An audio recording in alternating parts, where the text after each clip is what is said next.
Venezuela అధ్యక్షుడు Nicholas మదురోను arrest చేసి ఆ దేశాన్ని తన గుప్పిట్లోకి తెచ్చుకున్న అమెరికా అధ్యక్షుడు డొనాల్డ్ ట్రంప్ ప్రస్తుతం డెన్మార్క్ ఆధీనంలో ఉన్న గ్రీన్లాండ్పై కన్నేశారు. ఎట్టి పరిస్థితుల్లోనూ గ్రీన్లాండ్ను స్వాధీనం చేసుకుని తీరుతామని ఇప్పటికే హెచ్చరించారు.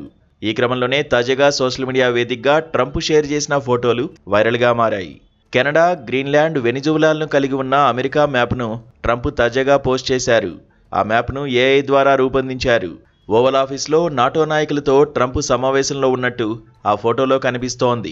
ఆ ఫోటోలో ఫ్రెంచ్ అధ్యక్షుడు ఇమ్మాన్యుయేల్ మాక్రాన్, ఇటలీ ప్రధాని జార్జియా మెలోనీ, యూకే ప్రధాని కీర్ స్టార్మర్, యూరోపియన్ కమిషన్ అధ్యక్షురాలు ఉర్సులా వాన్ డెర్ లేయెన్ వంటి నాయకులు ఉన్నారు. పక్కనే ఉన్న అమెరికా మ్యాప్ సరికొత్తగా కనిపిస్తోంది.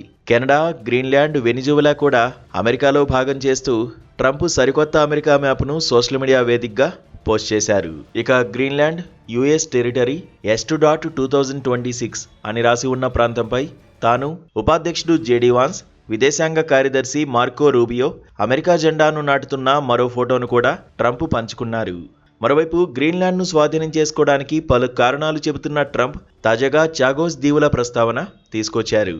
వాటిలా తాము గ్రీన్లాండ్ను వదులుకోలేమని వెల్లడించారు.